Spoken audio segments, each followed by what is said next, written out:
하나님 말씀 보겠습니다. 창세기 25장 27절에서 34절까지.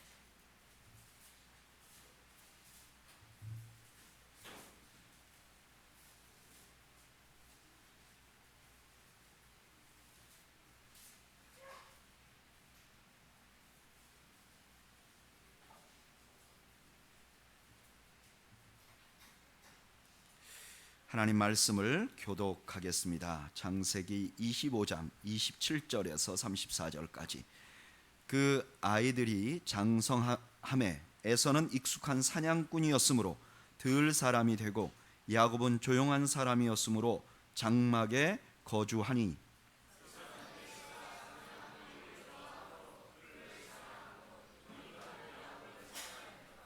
야곱이 죽을 쑤었더니 에서가 들에서 돌아와서 심히 피곤하여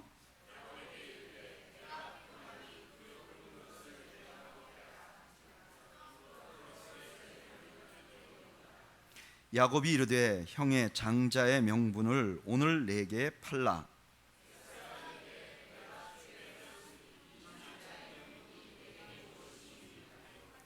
야곱이 이르되 오늘 내게 맹세하라. 에서가 맹세하고 장자의 명분을 야곱에게 판지라. 야곱이 떡과 팥죽을 에서에게 주매 에서가 먹으며 마시고 일어나 갔으니 에서가 장자의 명분을 가볍게 여김이었더라. 아멘. 기도하겠습니다. 하나님 우리 아버지, 오늘 저희들 예배 가운데 자정하셔서 영광 받아 주심을 감사합니다. 오늘 예배에 나오신 성도들 가운데 한 주일 동안 우리에게 맡겨진 삶의 무게를 짊어지고 가느라 힘들고 어려운 마음과 심령을 가지고 나오신 분들 계시면 주님 특별한 은총으로 그 마음을 치료하시고 새롭게 하여 주시옵소서. 하나님 아버지, 또한 저희가 드리는 예배를 받으시고 홀로 영광 받으시며 저희들이 드리는 찬양과 기도와 물질을 흠량하여 주시옵소서. 하나님 앞에 나오며 빈손 들고 나오지 않고 물질로 하나님 앞에 영광 돌린 성도들을 기억하시고 저들이 물질로 인하여 어려움 당하지 않도록 은총을 베풀어 주시옵소서. 찬양과 기도를 올린 성도들의 매일매일 삶이 찬양과 기도로 풍요로워지는 은혜를 부어 주시옵소서. 하나님, 이제 저희가 주의 말씀을 듣고자 합니다. 친히 말씀으로 찾아오신 주님, 저희들에게 말씀하시고 저희 모두가 주의 음성을 듣는 복된 시간 되게 하여 주시옵소서. 예수님의 이름으로 기도하옵나이다. 아멘.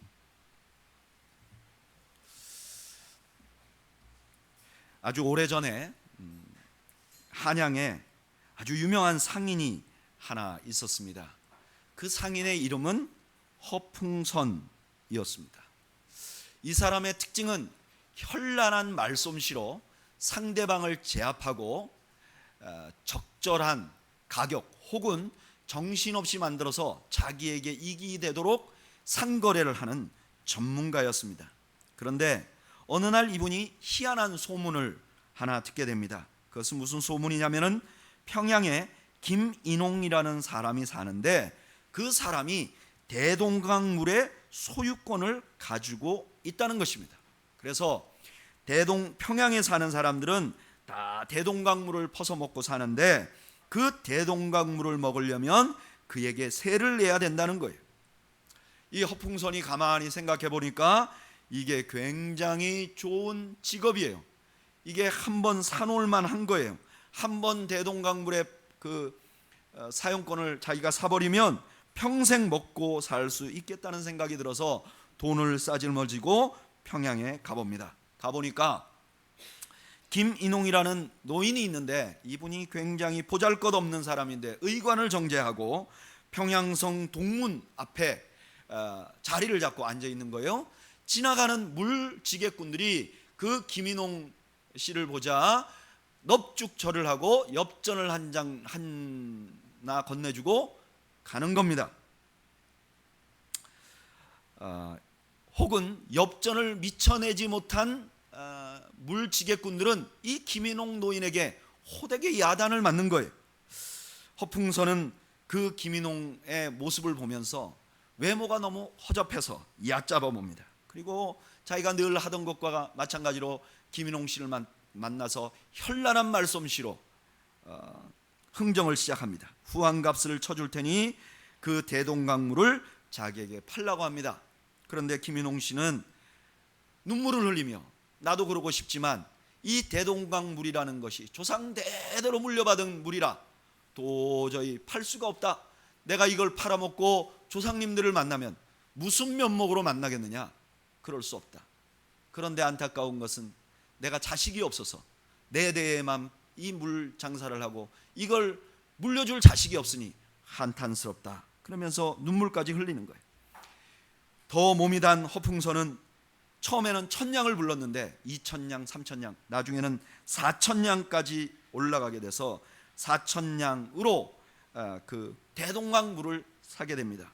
당시 4000냥이면 황소를 60마리 살 수 있는 돈이었어요. 허풍선은 쾌재를 부릅니다.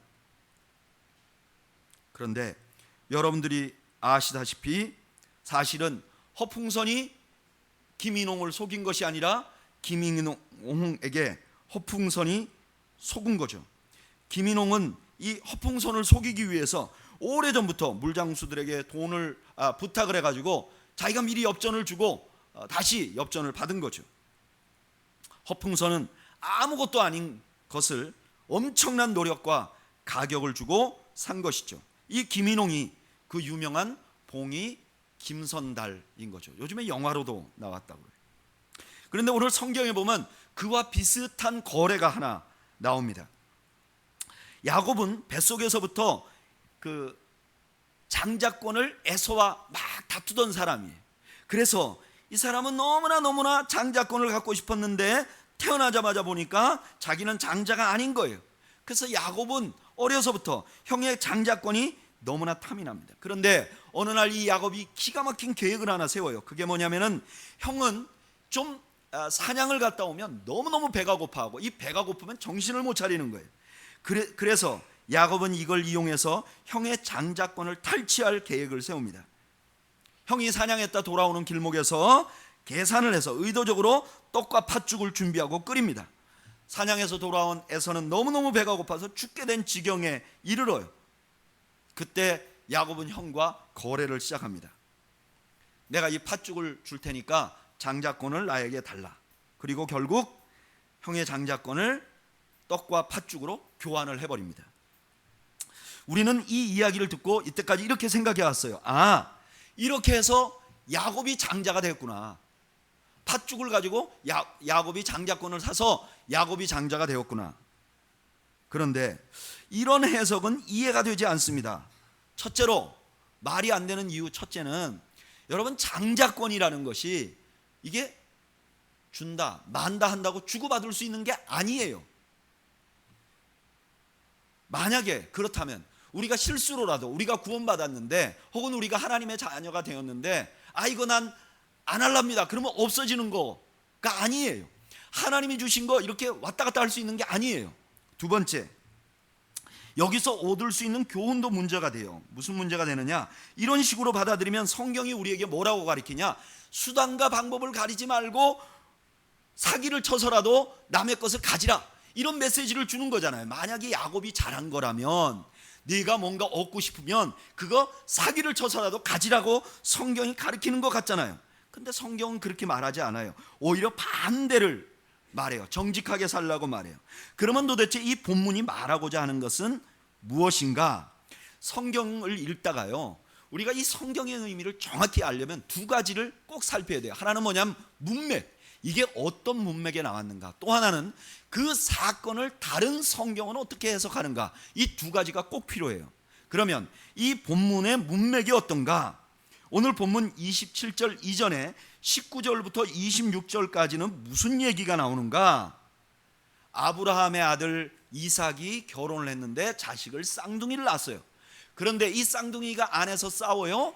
그런데 이것 때문에 리브가가 하나님께 물어봤더니 하나님이 뭐라고 말하느냐? 두 쌍둥이가 있는데 둘째가 첫째보다 나을 것이다. 둘째가 첫째가 둘째를 섬기게 될 것이다. 이렇게 예언을 하는 거예요. 그러니까 19절부터 26절까지는 이삭의 후예가 누구냐? 첫째 아들 에서가 아니라 둘째 아들 누구라는 거예요? 야곱이라는 걸 말하는 거예요. 그러면 27절부터 34절까지는 무슨 얘기가 나올 것인가?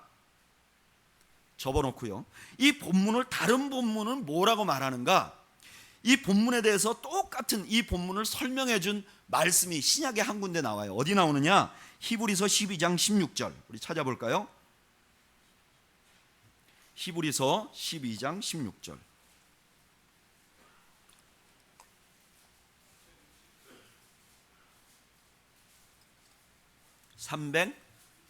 367페이지. 읽어보겠습니다. 히브리서 12장 16절 읽어보겠습니다. 시작. 음행하는 자와 혹 한 그릇 음식을 위하여 장자의 명분을 판 에서와 같이 망령된 자가 없도록 살피라. 여기서 에서가 음식 한 그릇을 위하여 장자의 명분을 팔았다 이렇게 말하는데, 이 말씀의 배경은 어떠냐? 15절에 보면 교회 안에 어떤 사람들이 마음속에 쓴뿌리가 있는 거예요. 그러다 보니까 그렇게 쓴뿌리를 가진 사람들은 행동으로 드러나게 돼 있다고 말해요. 그리고 나서 음행하는 자에 대해서 얘기해요. 음행을 행동으로 하는 사람들은 어떤 사람들이냐? 그 안에 복음이 없는 사람이라는 거예요. 쓴뿌리가 있는 사람이라는 거예요. 그러면 에서에 대해서 장자의 명분을 팔았다 하는 말은 무슨 말이냐?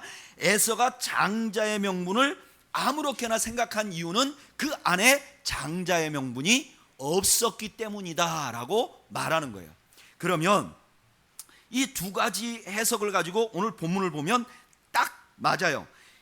19절부터 26절까지는 야곱에게 장자권이 있다는 걸 설명하는 것이고, 27절부터 34절까지는 뭐를 설명하는 것이냐? 에서에게는 장자권이 없었다는 거예요. 에서가 왜 이렇게 장자권을 가볍게 여겼냐? 이유는 그 스스로가 장자권이 없는 사람이었기 때문이라는 거예요. 그래서 창세기 25장 19절부터 34절까지는 아브라함과 이삭으로부터 이어진 그 장자권이 야곱에게 있다는 것을 확증한 거예요. 만약에 그렇다면 지금 야곱이 떡과 팥죽으로 산 것이 뭐죠? 뭘 샀을까요? 아무것도 못 산 거예요. 그 증거가 어디 있느냐? 그것이 사실이라는 증거가 어디 있느냐? 자, 오늘 이 야곱이 장자권을 사기 전에 이삭의 가정에 영적인 장자는 누구였었죠? 야곱이었어요. 그러면 육신적인 장자는 누구였었죠? 에서였어요. 그럼 팥죽 한 그릇으로 사고 나서 상황이 어떻게 됐느냐? 영적인 장자는 누구였죠? 야곱이었어요. 육체적인 장자는 누구였죠? 여전히 에서였어요. 그러니까 야곱은 돈을 주고 산 게 하나도 없는 거예요. 우리는 이 사건을 생각하면서 야곱이 기가 막힌 사람이다, 봉이 김선달이다 그랬는데, 오늘 본문에 보면 야곱은 허풍성 같은 사람이에요. 수많은 노력과 꾀를 들었지만 결국은 아무것도 못 얻게 된 거예요. 그러면 야곱은 왜 이런 헛수고를 하게 됐을까? 왜? 자기가 진짜 장자권을 가지고 있는데 아무것도 없는 에서에게 장자권을 살려고 그렇게 애를 쓰게 되었는가? 왜 그랬는가? 저는 그 이유를 조금 알 것 같아요. 제가 어렸을 때, 저는 4살 때부터 서울에 살고 고향에 우리 할아버지 할머니 친척들이 다 사는 거예요. 그러니까 저희 아버님은 제가 장손이니까 그 가문의 그런 문화 또는 그 할아버지가 손자를 보고 싶어 하니까 방학만 되면 이 고향 마을에 보내는 거예요. 근데 저는 그래도 그때만 해도 서울에 사는 아이고, 제가 시골에 내려가면 그때는 전기가 없었어요. 그러니까 문화 차이가 좀 나는 거죠. 근데 제가 서울에서 이제 내려갈 때는 아버지가 그래도 좋은 옷하고 좋은 신발을 신겨서 내려 보내는 거예요. 근데 시골에 가서 이렇게 같이 놀면 제가 좋은 반바지, 수영복을 없으니까 좋은 반바지, 좋은 셔츠를 입고 거기서 놀아요. 근데 놀다 보니까 시골 아이들이 입고 있는 반바지가 너무 부러운 거예요. 이 반바지가 무슨 반바지냐? 나이롱으로 만든 건데 이게 체육대회 때만 쓰던 그런 반바지예요. 나이롱으로 만들어가지고 그냥 속옷 안 입고 애들이 이것만 입고 다녀요. 그 막 시골에서 뭐 소목이고 이러다가 더우면 물에 훅 들어갔다 쑥 나오면 그냥 금방 말라버리는 거예요, 이 바지는. 근데 저는 소목이로 갔다가 물에 들어가려고 그러면 이게 복잡해요. 이 겉에 바지를 벗어서 속옷만 입고 들어갈 수도 없고, 그렇다고 그 바지를 입고 들어가면 안 마르고. 그래서 제가 그때부터 그 애들이 입고 있는 그 바지가 너무 부러운 거예요. 할아버지에게 난 저거 갖고 싶다고. 저희 할아버지는 손자 봐보셨어요. 이게 손자가 사달라고 하니까 면 소재지에 장이 열렸는데 갔어요. 근데 이게 운동회 때만 파는 거예요. 운동회 안 할 때 안 팔아요. 방학이니까 당연히 없죠. 그래서 면 소재지에 가서 이놈을 찾으려고 온 장사들에게 물어봐 못 샀어요. 그런데 이 손자가 그 다음에 계속 찡찡대니까 할아버지가 그 다음에 구운의 장날에 가는 거예요. 구운 장은 할아버지가 갈 일이 거의 없는 장인데 저 때문에 그 어문 고추를 한 푸대 짊어지고 거기 가시는 거예요. 의성 구운 그 장에. 그래가지고 구운에 가서 다 샅샅이 뒤지니까 구운에는 상설 그 가게들이 종종 있잖아요. 거기 어떤 분이 찾고 찾아가지고 그 반바지를 사주신 거예요. 제가 얼마나 좋은지 그 반바지를 사들고 너무 좋아가지고 입었는데요. 이게 단점이 금방 떨어져요. 이게 한 며칠 입으니까 옆에가 확 다 나가버리는 거예요. 이게 다른 애들을 보니까 찢어지면 또 입고 찢어지면 또 입고 그렇게 입은 거야. 난 몰랐는데 왜 제가 그 아이들의 그 옷이 그렇게 부러웠느냐? 이유는 뭐냐? 내가 가지고 있는 이 바지와 옷이 얼마나 가치 있는 걸 모르는 거예요. 가치 기준이 없으니까 걔들이 입고 있는 게 그냥 무조건 좋아 보이는 거예요. 그래서 할아버지도 졸르고 인생을 힘들게 만든 거죠. 여러분, 오늘 야곱도 그래요. 야곱이 이렇게 한 이유는 자기가 이미 소유한 진정한 그 축복의 진정한 가치를 몰랐기 때문에 그래요. 야곱은 아마도 리브가로부터 자기 출생의 이야기를 들었을 거예요. 그러니까 자기가 이제 장자가 될까라는 것을 안 거예요. 그러면 자기가 장자가 되면 어떤 축복을 이어받는가? 창세기 12장 2절에서 3절 하나님께서 아브라함에게 이렇게 말했어요. 내가 너로 큰 민족을 이루고 내게 복을 주어 내 이름을 창대하게 하리니 너는 복이 될지라. 너를 축복하는 자에게는 내가 복을 내리고 너를 저주하는 자에게는 내가 저주하리니 땅의 모든 족속이 너로 말미암아 복을 얻을 것이니라. 땅의 모든 족속이 너로 인해서 복을 받을 것이란 거야. 이게 엄청난 축복이에요. 그런데 야곱이 보기에는 그게 자기에게 아무런 유익이 안 되는 거예요. 무슨 영적인 축복은 받긴 받았는데 뭐 달라진 게 아무것도 없는 거예요. 자기가 뭘 더 소유한 것도 없고 아무것도 없는 거예요. 게다가 자기가 하나님께서 자기에게 주신 그 특징은 뭐냐? 조용한 사람이에요. 집안의 일을 하는 거예요. 야곱의 눈에 하나님이 자기에게 영적으로 준 축복도 그렇고 하나님이 자기에게 실제적으로 준 은혜도 별거 아닌 것 같은 거예요. 그런데 그런 눈을 가지고 에서를 보니까 어떠냐? 에서는 집에서 장자로서 주목을 받는 거예요. 여러분, 저도 장남으로 자랐는데요, 우리나라만 해도 지금 저가 자랄 때만 해도 장남으로 얼마나 쳐줬는지 몰라요. 제가 그렇게 쳐줌을 받으면서 자랐어요.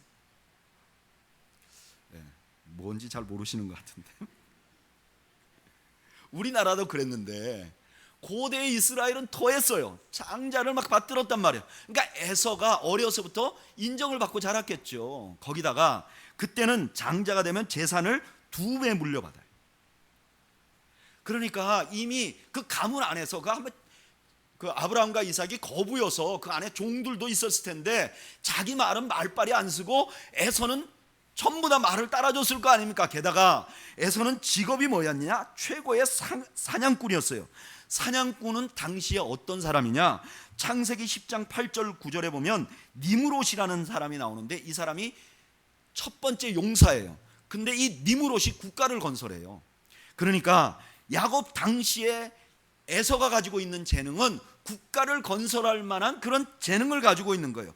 야곱의 눈에 형이 가진 건 너무너무 좋아 보이고 자기가 가진 것은 너무나 아무것도 아닌 것 같은 거예요. 그러니까 이 사람이 그렇게 헛수고를 하고 팥죽을 구스러서 그런 힘든 인생을 산 것이죠. 여러분, 이런 야곱의 모습은 우리가 아이고 참 야곱 어리석다 그렇게 말하지만 이 야곱의 모습은 많은 경우 오늘을 사는 우리 그리스도인들의 모습이기도 해요. 여러분, 우리는 누군가? 로마서 8장 17절 한번 찾아볼까요? 로마서 8장 17절.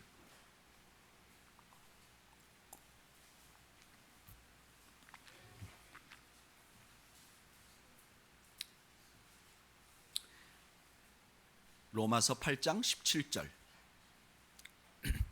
읽어보겠습니다. 시작.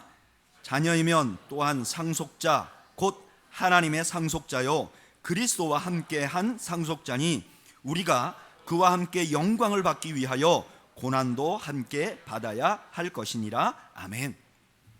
여러분, 우리가 예수를 믿으면 하나님의 자녀가 되는 것입니다. 여러분 믿으십니까? 또한 우리가 하나님의 상속자가 되는 거예요. 그것도 어떤 상속자냐? 예수 그리스도와 함께 있는 상속자가 되는 거예요. 이거 엄청난 것입니다. 이건 정말 상상할 수 없을 만큼 엄청난 거예요. 그런데 이렇게 예수를 믿고 나면 뭐가 확 달라지는 게 있던가요? 세례 받으면 하루아침에 확 달라지는 게 있던가요? 저는 목사 안수를 받아보고 세례도 받아왔는데 별로 달라지는 게 없어요. 머리가 확 깨는 것도 아니고 갑자기 잘생겨지는 것도 아니고 갑자기 로또를 사면 막 붙는 것도 아니고 아무런 변화가 없어요. 게다가 오늘 본문에서 뭐라 그래요? 고난도 함께 받아야 한다. 우리가 그리스도의 자녀가 된 것이, 하나님의 자녀가 된 것이 우리의 삶에 별거 아닌 것 같아요. 그런데 세상을 살다 보면 세상 사람들, 믿지 않는 사람들은 너무나 많은 것을 갖고 있는 거예요. 믿지도 않은데 부를 가진 사람이 있어요. 돈이 많은 사람은 뭐든지 자기가 원하는 거 사요. 또 자기가 도와주고 싶으면 확 기분도 막 써요. 그런 거 보면 너무 부럽잖아요. 또 어떤 분들은 믿지 않는 분들이 권력을 가지고 있어요. 또 성공한 사람도 있어요. 너무너무 부러워요. 그런 부러운 사람들 앞에 서면 우리가 특별히 두 가지 반응을 보여요. 하나는 뭐냐면은 믿음을 덮어버리고 내가 그걸 추구하는 거예요. 믿음 덮어버리고 돈, 건강, 명예 이걸 추구하는 거예요. 주일날은 교회 와서 하나님 믿고 그 다음에 월요일부터 토요일까지는 하나님 덮어놓고 사는 거예요. 이렇게 살면요, 우리가 가진 믿음이라는 게 우리한테 얼마나 거추장스러운 것이 되는지 모릅니다. 내가 예수를 믿는데 주일날만 믿고 월요일부터 토요일까지는 그냥 딱 덮어놓고 내가 추구하는 것만 막 얻으려고 하면 주일 성수가 이게 너무너무 힘들어요. 주일날 예배드려야 한다. 주일날 성사 이게 너무 힘들어요. 또 그거 덮어놓으면요, 이야 이거 11조는 더 힘들어요. 제가 직장생활을 해보니까요, 이게 11조 하는 정도의 믿음이면 신의 경지예요. 이게 얼마나 많이 세금을 떼가는데 거기서 또 11조를 하니까 보통 분들이 아니에요.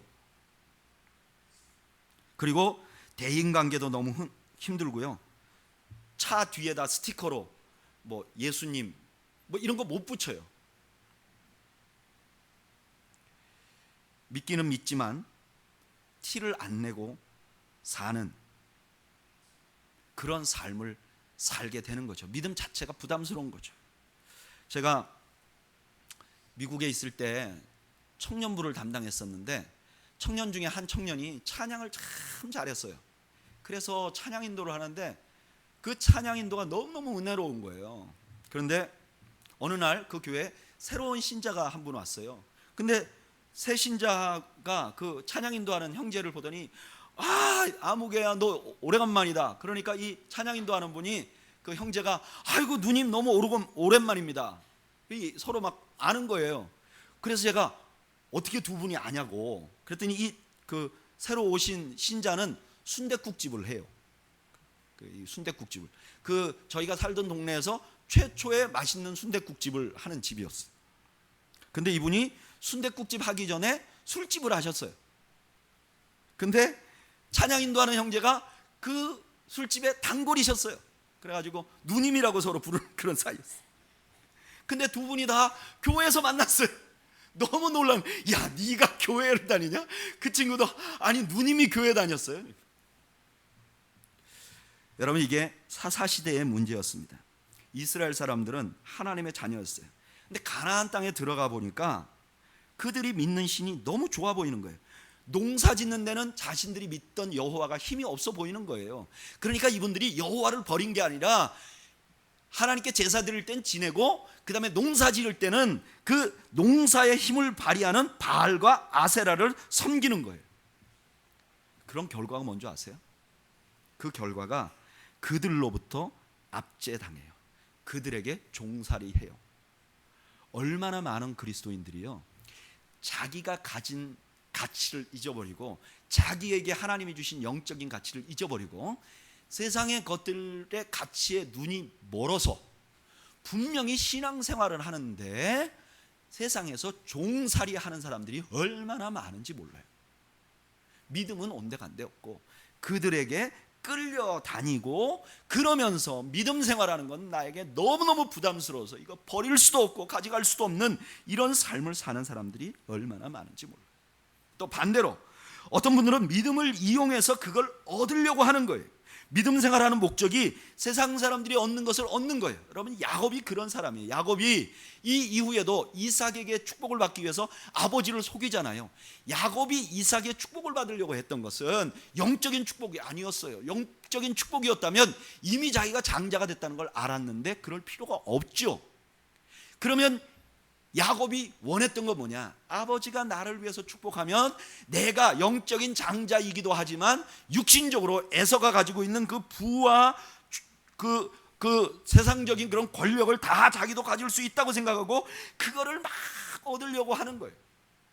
여러분, 우리도 그럴 수 있죠. 신앙생활하는 목적이 행복이고, 신앙생활하는 목적이 결혼을 잘하는 것이고, 신앙생활하는 목적이 사업의 복을 얻으려는 것이고, 11조 하는 이유도 부자 되기 위함이고, 주일날 예배드리러 오는 것도 마음 편하기 위해서고, 기도하는 이유도 자녀의 변형을 위해서고, 이렇게 신앙생활하면요 평안이 없어요.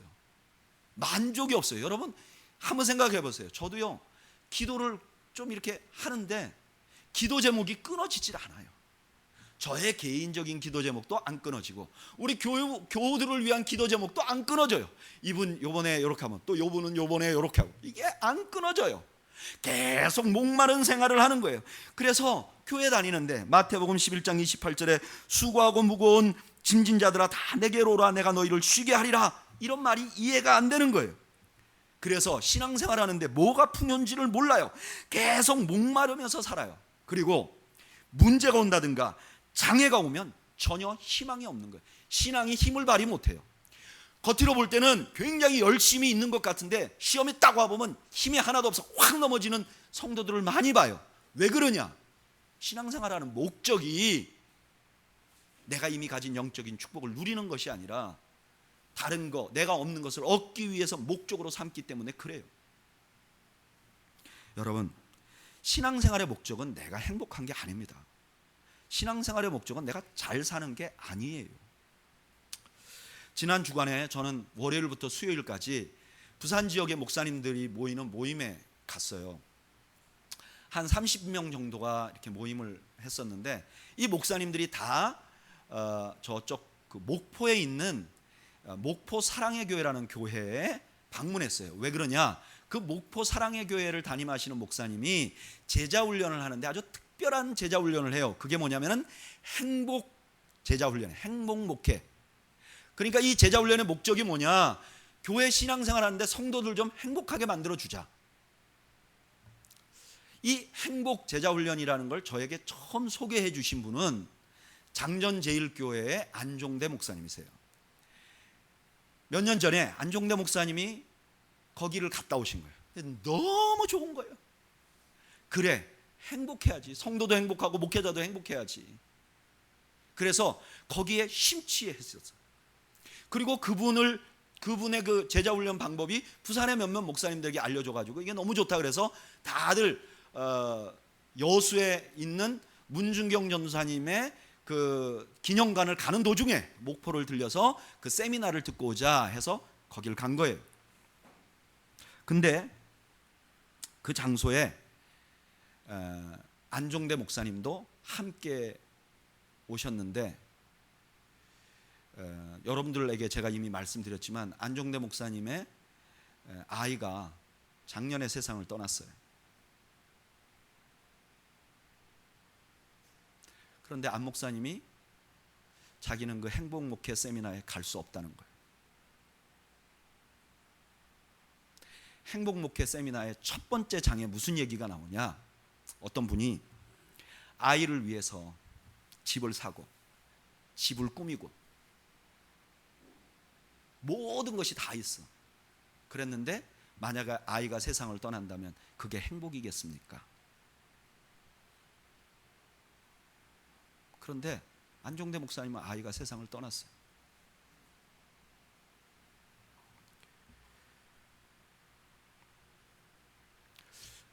저도 가까이 계시는 목사님이기 때문에 세미나를 참석 안 하고 안 목사님과 한 반나절을 같이 시간을 보냈어요. 같이 위로하고. 안 목사님이 이렇게 말씀하시더라고요. 목사님, 아이를 둘이나 하늘나라 보내고 나니까 일어날 힘이 없어요. 그런데 이렇게 되니까 십자가와 하늘나라 두 가지 외에는 답이 없어요. 그런데 내가 목회자인데도 십자가와 하나님 나라가 분명하게 클리어하게 보이질 않아요. 그래서 제가 너무 힘들어요.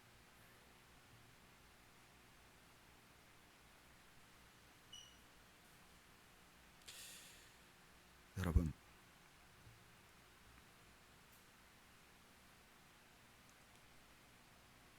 우리가 어려우면 우리가 쫓았던 번영은 절대로 우리 편이 되지 않습니다. 우리가 어려우면 십자가와 하나님 나라만이 우리를 지탱해 줄 수 있어요. 그날 저녁에 그 행복목회를 다녀오신 목사님이 우리 앉아있는 테이블에서 너무 좋았다고 막 얘기하시는 거예요. 너무 좋았다고. 저하고 안종대 목사님은 할 말이 없었어요.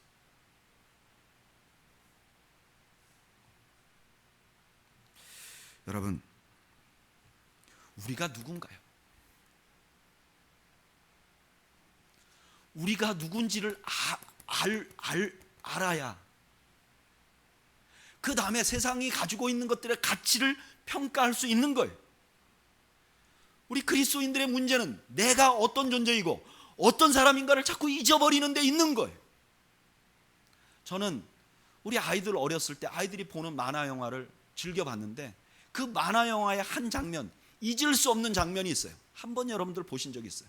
라이언 킹이라는 만화 영화예요. 근데 이 라이언 킹이 어떤 것이냐, 아버지 사자가 아들 사자를 키우는데 이 아버지 사자의 동생이 아들 사자를 왕이 못되게 만들려고 모함을 해요. 그 아버지 사자를 삼촌 사자가 죽이고 그 아들이 죽였다고 모함을 해요. 그러니까 이 아들 사자가 어디 멀리 도망가 버려요. 거기서 허랑망탕하며 살아요. 근데 어느 날 그 아버지 사자의 부하였던 그 원숭이가 이 아들 사자에게 와요. 그 다음이 지금 보는 장면이에요. 한번 보세요.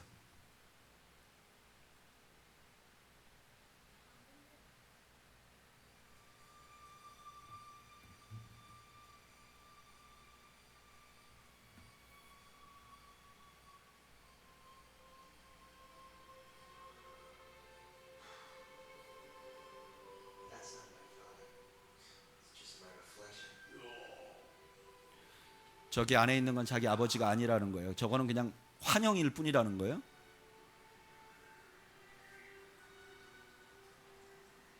아버지가 보고 싶다고 말해요. 그런데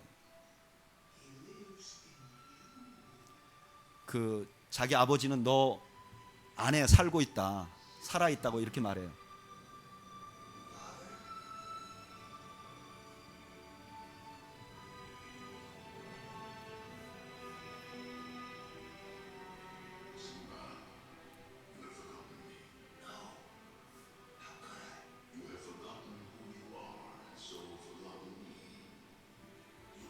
너는 지금 너가 누구인지 잊어버리고 살기 때문에 문제라고 얘기를 하죠.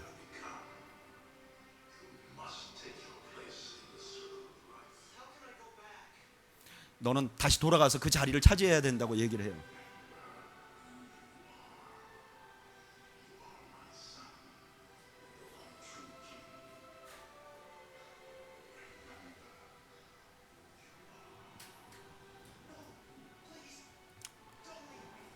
저 아버지가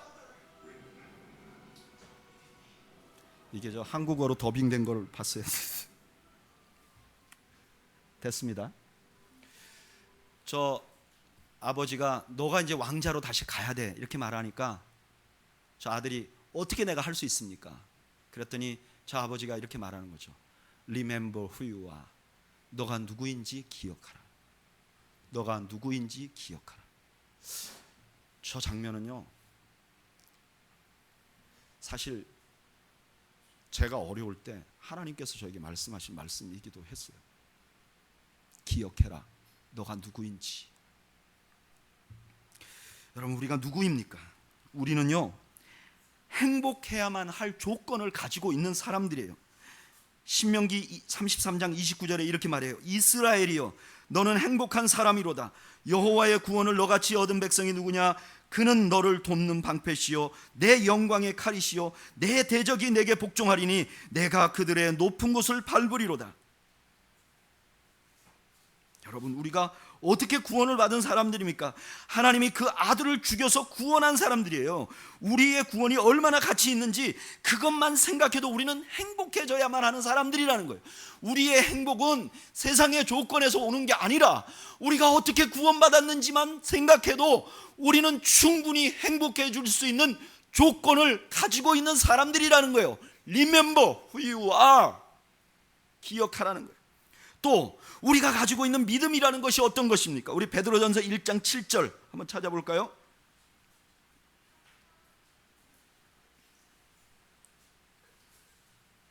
베드로전서 1장 7절 377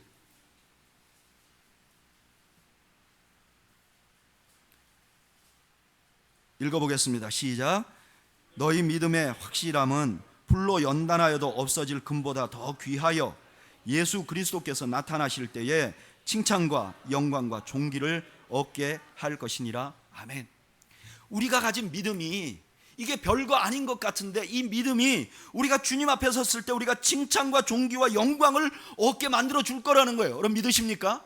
내가 어제 살 때 힘들고 오늘 살 때 힘들고 내가 믿음 제대로 발휘하지 못하는 것 같아도 우리가 가진 그 보잘것없는 믿음이 하나님 앞에 서면 우리가 그 믿음만 보고 하나님이 우리를 칭찬하실 것이라는 거예요. 그리고 우리가 모여있는 이 교회가 어떤 곳인가? 에베소서 1장 23절 우리 한번 찾아볼까요?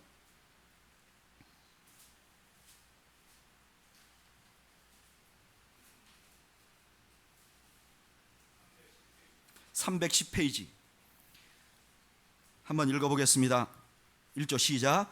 교회는 그의 몸이니 만물 안에서 만물을 충만하게 하시는 이의 충만함이니라. 아멘.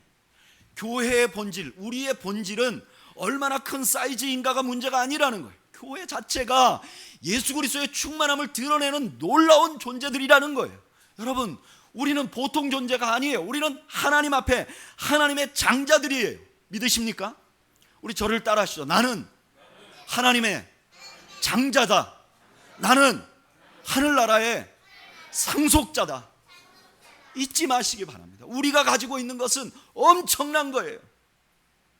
뿐만 아니라 생각해보면 하나님이 우리에게 그 엄청난 영적인 축복 말고도 주신 게 너무너무 많아요. 우리가 아까 찬양했죠. 받은 복을 세어보아라.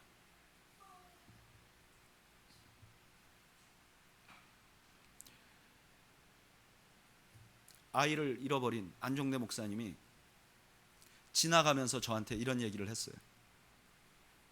목사님, 그래도 내가 하나님 앞에 한 것보다는 하나님이 나에게 준 게 훨씬 많아요. 내가 힘들어서 문제지, 생각을 해보면 내가 하나님께 한 것보다 하나님이 내게 준 게 훨씬 많아요. 여러분, 내가 이런 것보다 하나님이 나에게 거저 준 것이 훨씬 많아요.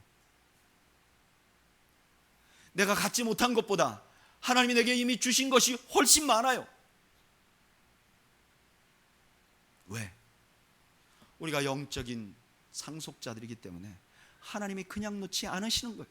문제는 하나님이 이미 나에게 주신 것을 우리가 가치 있게 생각하지 않는 거예요. 아무렇게나 생각하는 거예요. 함부로 생각하는 거예요.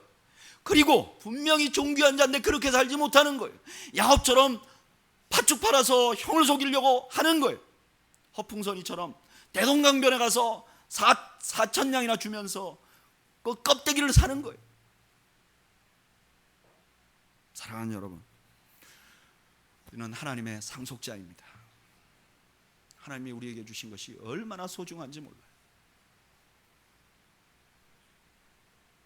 저는 여러분들이 기억하시기를 바랍니다. Remember